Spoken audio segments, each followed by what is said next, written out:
ป้าโธ่เอาสังแก้วเด้อสบายดีสบายดีจังไรนี่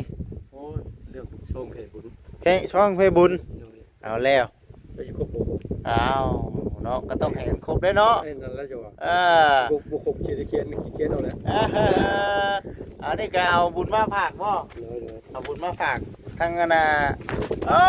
ไปแล้วป่านนี้โอ้โหไปแล้วเร็วใช่ดิเอาจะได้ดิไปแล้ว เก็บไว้โก้ วจิตที่บ้านโคกแท้ๆอันนี้ของวจิตบ่นี่ เลย ผมด้วยครอบครัวพี่น้องเอ้ยเนาะนี่เด้ ตึงไว้ อันนี้คือของจังวจิตเองเนาะเก็บไปมีใครแน่อันนี้ เพิ่มเบาจิตแล้วก็ลุงเฮิมเนาะเฮิมนี่ตัวฮ้อเด้ส่วนมากแต่ว่าเพิ่นบัดพิมพ์ผิดเนาะเฮิมฮ้อเฮิมอีกเฮิมส่วนมากตัวฮ้อเนาะเบาตาเนาะเบาตา ปลอดภัยเบาคำไพ่น้ำพร้อมแน่ทำบุญน้ำกันบุญบ้านป่าบุญบ้านปลาไอ้บุญบ้านปลาพี่น้องเนาะมีไอ้เตียงทองไอ้เตียงทองน้ำพร้อมพอดีแล้วเมื่อกับเวให้น้ำเพื่อนน้ำซานเลยเนาะเลยบอกคเบาคำน้องชายเองพี่น้องเอ้ยเนาะเบาคำอุทุมพรเบาดีเบาดีขึ้นมาเป็นคนโบกเลยเบาดีเราเวียงไส้นี่มันโคกไส้เนาะแบนมันโคกเอายังไงนี่แต่เพิ่นก็ว่าสิมาจังมื้อนี้จังมื้อนี้มื้อนี้ได้เลยเอาเมื่อเจ้าก็ได้บ่จอยบ่จอยโอเคปัจจุปัจจัยนำพ่อแม่ FC ผู้ที่เข้ามาติดตามทางบ่จิตถ้าจังมื้อจากท่านเข้ามาทางบ่จิตก็ได้ว่ากันว่าสิมื้อหน่อยมื้อหลายก็ได้บุญตัวเดียวแล้วก็ทั้งผู้ให้กำลังใจก็ให้อยู่ดีไปแห้งความเจ็บไปได้ความไข่มันมีเด้อตรงกับมื้อวันประหัสเลยพี่น้องเนาะมื้อวันที่5เนาะท่านใดเนาะอยู่บ้านใกล้เคือนเคียงมีโอกาสมีเวลาก็มาร่วมเนาะมาร่วมทำบุญทำทานน้ำกันได้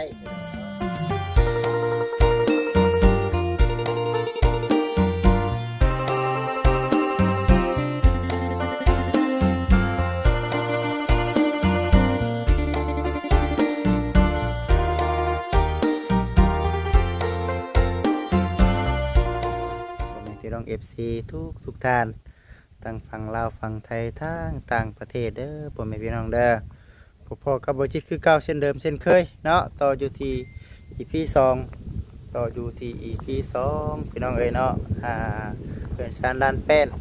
ของทั้งน้องไซล่าถือว่าสวยงามแล้วพี่น้องเนาะเบิดตัวนี้แหละบัดนี้ก็ได้มีแต่ว่าจะได้อันใดเนาะก็พยายามบัดนี้ก็ได้ถือว่าโอเคแล้วล่ะพี่น้องเนาะถือว่าโอเคสำนี้ก็ได้ถือว่าบุญวาสนาของทั้งน้องเพิ่นนี่แหละที่ผู้รักผู้ใหญ่เพิ่น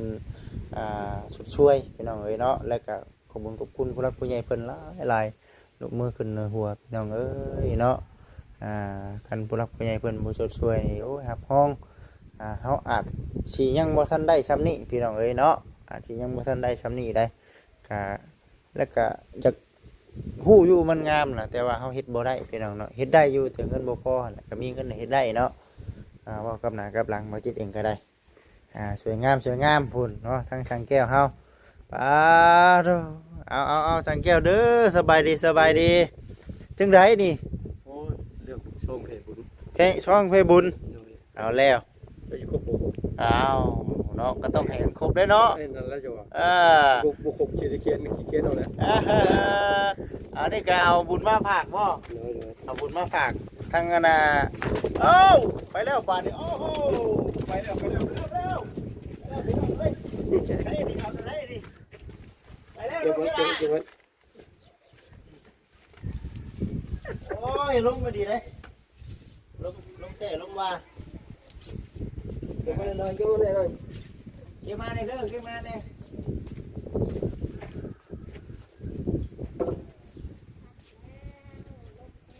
ลมแหงมันเหี้ยได้นี่มีเหี้ยอยู่ได้นี่ องมันออกได้เนาะ รถใส่ ใช่ตู้บางไปเลย ตัวใส่เนาะ โอ้ลมเท่นี่สั่งเยอะอะไร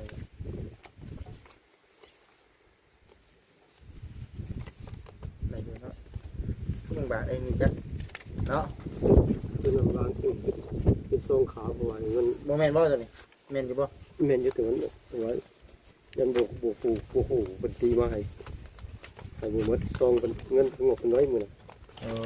อ้าสิใช่อยู่บ่บ่ใช่ได้ไหมเนาะมันบ่ใช่อยู่บ่เอ้าไปเลยทางเจ้าเอ้าโอ้ เดี๋ยวมันบ่ มันเป็นใส่มันเป็นอะไร ใส่ชื่อบ่ ใส่เรื่อง จะใส่ก็ได้บ่ใส่ได้อยู่บ่ใส่มัน มันใส่ไม่รู้ว่าหัวจะขับอะไร บ่จากทางเนาะ หัวจะแจ้ง บ่ใช่แก่เนาะ ไม่ใช่อัดลงมา เอ้า ฟิวเลยวะ เดี๋ยวมาหน่อยเด้อ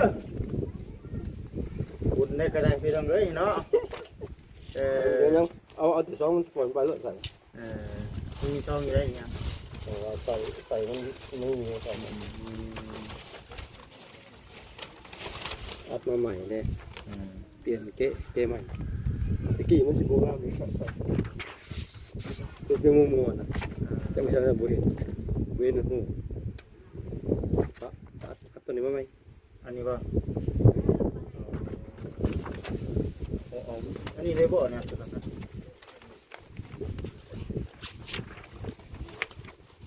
ตามรูปนี้เลยบ่ เลย ที่ว่ายังมาทันแล้วนะ เลย โอ้นี่เด็กพี่น้องเอ้ยเนาะนี่เด็ก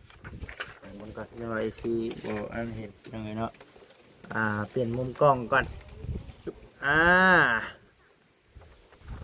แต่เปลี่ยนในนี่แหละเนาะโอ้นี่เลยพี่น้องเลยประตูคงบัดเด้อพี่น้องเด้อเนาะประตูคงวัดวันที่4 เดือน 2ในได้นี่เนาะเดือน 3เลยได้ผมกับมือวันพุธเนาะวันที่5ผมกับวันพฤหัสเลยวันที่6กับวันศุกร์ตอนเช้าแม่นตักบาตรถวายสังฆทานเนาะแล้วก็จบพิธีเนาะพี่น้องเนาะมื้อวันศุกร์นี่เนาะดีไปสมบูรณ์สมบูรณ์เก็บมาเด้อล่ะเด้อเก็บมาเด้อเนาะโอ้ยไปกันอันนี้คือจังไหนก็ ว่าสิโอเคตั้งบันโบก ปากช่อง เลย ปากช่องเมื่อเพเอาบุญน้ำกันทันได้ มีกันจะมีบวชซิเมนนั่นแหละบัตรนี่เนาะ แม่คนใดใกล้แถวนี้ก็แถวนี้เนาะ จิตนี่ก็จะเป็นบันโบก วจิตที่บ้านโคกแท้ๆอันนี้ของวจิตบ่นี่ เลย ผมด้วยครอบครัวพี่น้องเอ้ยเนาะนี่เด้ ตึงไว้ อันนี้คือของทางวจิตเองเนาะเก็บไปมีใครแน่อันนี้ เพิ่ม เบาจิตแล้วก็ลุงเฮิมเนาะเฮิมนี่ตัวฮ้อเด้ส่วนมากแต่ว่าเพิ่นแบบพิมพ์ผิดเนาะเฮิมฮ้อเฮิมอีกเฮิมสมัยตัวฮ้อเนาะเบาตาเนาะเบาตา ปลอดภัย เบาคำไพ่น้ำพร้อมแน่ทำบุญน้ำกัน บุญบันป่า บุญบ้านปลาไอ้บุญบ้านปลาพี่น้องเนาะมีไอ้เตียง ทอง ไอ้เตียงทองน้ำพร้อมพอดีแล้วเมื่อกับเวให้น้ำเพื่อนน้ำซานเลยเนาะ เลยบอกค เบาคำน้องชายเองพี่น้องเอ๋ยเนาะเบาคำอุทุมพรเบาดี ำบอกดี เบาดี ขึ้นมาเป็นบันโบกเลย เบาดี บอกเวียงไส้นี่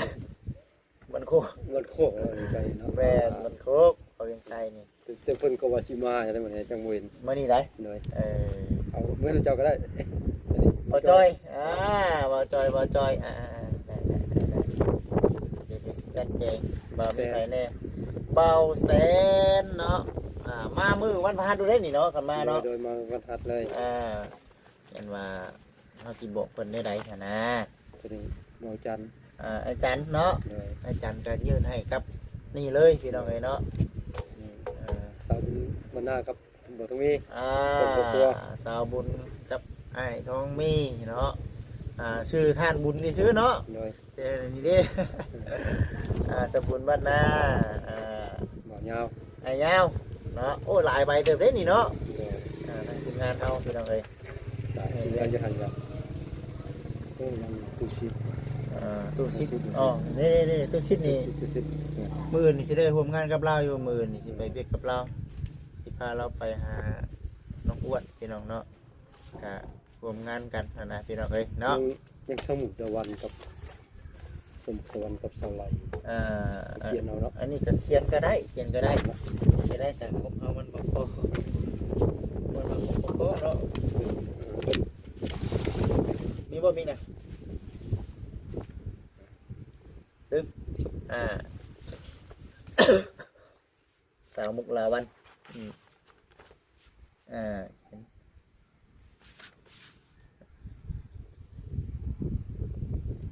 บ่าวเนี่ย กับเขียนเขา เบาบุญบ่ บ่เขียนข่าวบุญก่อน เอาข้าวบุญเนาะเอาข้าวบุญด้วยติข้าวบุญเนาะ เขียนเลยขอเสนอเนาะ บ่เขียนก็ได้เนาะ ถึงได้ เขียนใส่ชื่อก็ได้เนาะเขียนชื่อก็พอละ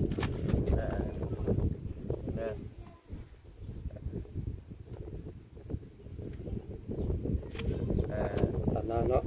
ฐานนาง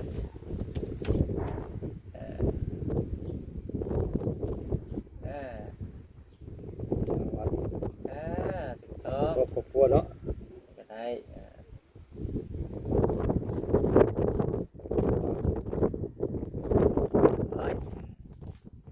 มาชนิดแล้ว ใส่กัน ใส่ความบ่ ใส่แล้วต่อจากใส่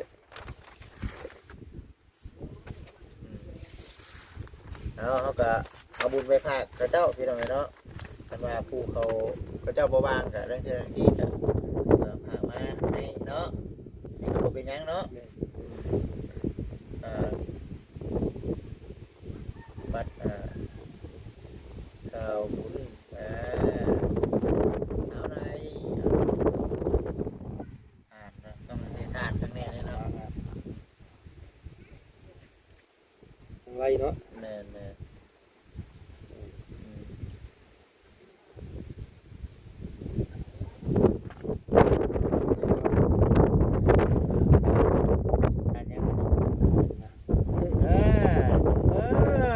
ท่านนานะเนาะ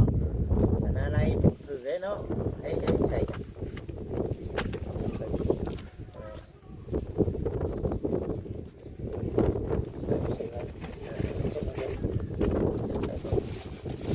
ไม่ได้บอกว่านี่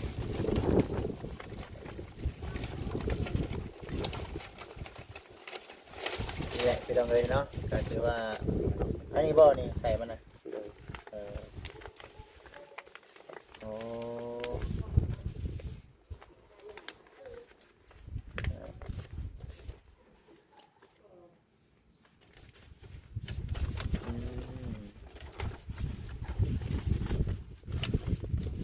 ทำบุญน้ำกันเด้อพี่น้องเด้อเนาะ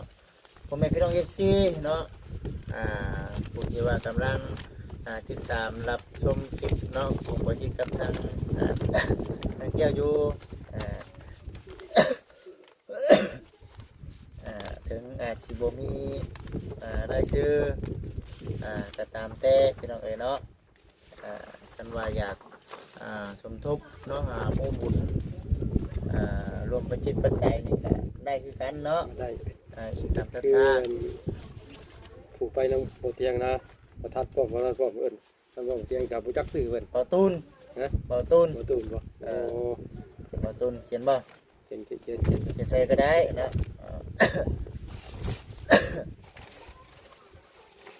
เขียนใส่ก็ได้ เขียนเนาะ เป่าตูนก็ได้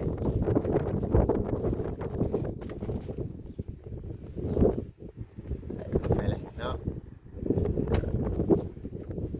อันนี้ก็ผมคิดเองก็จักชี้ว่าจังใดได้ บางท่านมันก็คนละบ้านเด้คือบ่ตูนกันนะ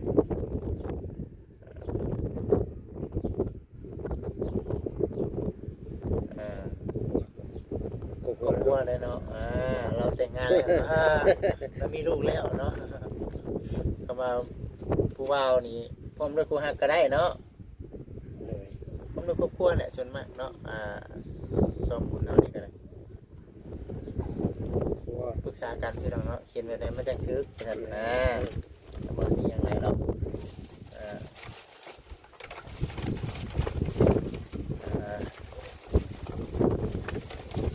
กระตุ้นพี่น้องเลยไปเท่านั้นนี่แหละ โอ้ยจะโง่น้ำยูแต่ปัดบ่มีสื่อว่ะ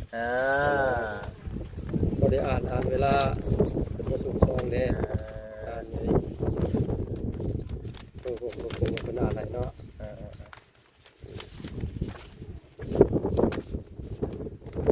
งานเนาะงานนี่แหละปัจจุบันก็ได้นะงานบุญแอลแน่บุญเจกแน่บุญในวัดในวาน้ำแน่เนาะที่ว่าเบิดเท่านี้เนาะสังเกตเนาะเลยต้องมีอย่างเมื่อเดี๋ยวสิจัดแจงเบื้องก่อนพี่น้องเนาะที่มีอยู่ที่มีอยู่เดี๋ยวมันจะปิวไปไล่โควิดไหมเรียบร้อยพี่น้องเลยเนาะบอเจ็ดซีเอาบุญเมื่อไปเพื่อเนาะเอาบุญไปเพื่อเนาะคือว่าเอาตามได้ชื่อเลยเนาะพี่น้องก็สิครับแท้เศร้า มือแห่มือมันเลี้ยวคุณบอก เศร้าอาจจะบอกท่านสำหรับเศร้า8 โมง 7 โมงเป็นครับเป็นว่าอุ่นก็ได้ว่ามันจะขึ้นไปได้แต่ว่าเบิ้ง มือมันบ้านน่ะคือซีเมนต์แบบคือขึ้นเลยเนาะ ก็คือ คนหลาย คนมาจะมาแต่ละบ้านมันโมโหกันอยู่นี่ ส่วนมากนี่มือสำเร็จนี่เจ้าขึ้นบ้านได้คนขึ้นเลยเมื่อน้ำในกันนี่เนาะ ไม่แต่บ้านใกล้กันเคียงแล้วมันเองการส่วนมากครับอยู่ทางไกลกับเขาก็ปรากฏว่าไกลแล้วเมื่อแล้ว ไปร่มชาวพวกข้าพวกขายเขาก็เมื่อแล้วเนาะเมื่อเห็นนะเนาะ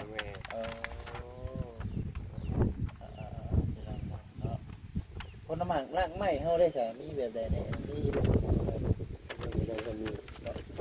ได้สิไปพี่น้องเนาะทั้งแม่เพิ่นก็บอกอยู่ว่าผู้บ่จิตขายนะขายอยู่พี่น้องเนาะแต่ว่ากับพังเบิ่งมาเพื่อฮอดมื้อสิเบิดบ่ขนาดก็ว่า อุบัติเอามาขายอยู่ เพราะคันว่านั่นก็คันว่ามันบ่เบิดก็สิเอามาขายอยู่พี่เนาะแม่เราได้สิอุดหนุนน่ะนะแต่ว่าก็บ่มั่นใจว่ามันสิยังน้อยยังหลายเท่าไหร่เนาะเพื่อฮอดมื้อนั้นนะแต่ว่าฮอดมื้อนั้นมีเขาเจ้ามาขายต่อก็สิขายอยู่ได้เนาะอันนี้แต่เบิ่งไปพี่น้องเนาะเบิ่งไปมันก็สิเริ่มจากฮ้อนขึ้นมาในบัดนี้เนาะหนาวนี่มันก็ใกล้ชีวิตอยู่แล้วเรื่องชีวิตแล้ววิทย์เงินท่านก็เริ่มวิทย์แล้วใช่ป่ะชาติเก่าชาติเก่าเนาะฮ้อนบัดนี้ฮ้อนบ่โดนทำไรก็โอ้ยดันได้อีกแล้วที่ชงอยู่ได้เนาะอ้าวชงอยู่ชงการมานี่ก็โอ้ยพี่น้องเนาะมีหยังบัดนี้มีแต่บุญกองข้าวแล้วก็บุญสงกรานต์เนาะบัดนี้เนาะตอนนี้นึงเด้พี่น้องเนาะสงกรานต์แล้วก็ลงจะลงไห้ลงหน้าอีกแล้วนั่นพี่น้องเนาะโอ้ยว่ะพวกเขาจะได้ลงหน้าอีกแล้วบ่ได้ลงหน้าเช้ามื้อยังบ่ทันได้นั่นบันไดก็ได้3-4 เดือนนึงนะเนาะ3-4-5 เดือนนึงเช้ามื้อยังบ่ทันได้แต่ว่ายามหน้านี่สิหลายกว่านะฟ้ายามฝนสิหลายกว่ายามแดงแน่พี่น้องเด้อเนาะ มีหยังช่างแก้วว่าขออนุญาตนำแผ่บุญทั้งพ่อแม่พี่น้อง FC ได้ก็ได้เนาะเฮากับถึงสิบ่ได้มีชื่อมีเสียงอยู่ในช่องก็ตามแต่พี่น้องเนาะแต่ว่าบุญนี่มันอยู่ที่ใจก็แม่นเนาะไปเฮ็ดก็ได้เบิดทุกคนเนาะกับทางสังแก้วแผ่บุญแผ่ศีลนำทั้งพ่อแม่พี่น้อง FC นำในเด้อเนาะ ผ่ปัจจุปัจจัยนำพ่อแม่ FC ผู้ที่เข้ามาติดตามทางบ่จิตถ้าอย่างหมู่จากท่านนี่เข้ามาทางบ่จิตก็ได้บ่ว่ากันว่าสิหมู่น้อยหมู่หลายก็ได้บุญตัวเดียวแล้วก็ทั้งผู้ให้กำลังใจก็ให้อยู่ดีมีแรงความเจ็บบ่ได้ความไข้บ่มีเด้อให้เด้อปรารถนาขอให้ได้ดังความมุ่งมั่นปรารถนาขอให้ได้ขอให้ได้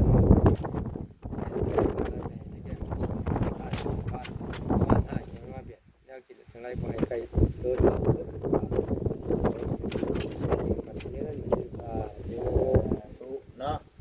ตรงกับมือวันประหัสเลยพี่น้องเนาะมือวันที่5เนาะท่านใดเนาะอยู่บ้านใกล้เคื่อนเคียงมีโอกาสมีเวลากะมาร่วมเนาะมาร่วมทำบุญทำทานน้ำกันได้พี่น้องเนาะทางอีกก็เนี่ยเนาะยินดีเนาะยินดี มาตอนทำบุญหรือมาตอนแห่ ได้เหมือนกัน นี่ถือว่ามาเอาบุญนำกัน มาเอาบุญน้ำกันเด้อ ทำหมวนนี่มาเมื่อแห่เพราะว่าจะมีอัน14ทางสวรรค์เขตสิมาถวายของน้ำ โอ้เห็นบอกพี่น้องเลยเนาะ ก็ติดต่อเข้ามาสิว่ามาถวายของตะกองน้ำเด้อได้สักแก้วเด้อกะโลเราส้มน้ำเพิ่นบ้านบ้าน ส้มไป เราส้มส่งที่คนเจ้าสิบตัวก็ได้เพิ่นว่าเอาบุญนำกันได้เพิ่น เอาบุญน้ำกัน โดย ไปสับพี่น้องสาธุเด้อกะสิประมาณนี้แหละเนาะสังเกตเนาะเดี๋ยวสิได้นำช่องนี่แหละเมื่อให้กับทางให้อ้ายเป็นก้อนเด้อเนาะอันใดก็เป็นจังไดก็เบิ่งชมไปน้ำกันพี่น้องเนาะมื้อแค่มันพุ่นแหละอันนี้ก็ถือว่าได้มามอบหมายงานให้ก็ถือว่าสำเร็จเสร็จสิ้นแล้วเนาะเดี๋ยวฮอดมื้อใกล้สิฮอดมื้อก็สิถามไทยกับทางผู้รับผู้ใหญ่เพิ่นเพิ่มเติมเนาะไปซะพี่น้องเนาะคือสิประมาณนี้แหละคิดกับทางจังเกียก็ได้ออกไปได้ละแต่ว่าจะทางพี่น้องเด้อเนาะไปซะสำหรับคลิปนี้เนาะทางบ่จิตแล้วก็สังแก้วบอกกล่าวเข้ามาสบายดีพี่น้องเด้อ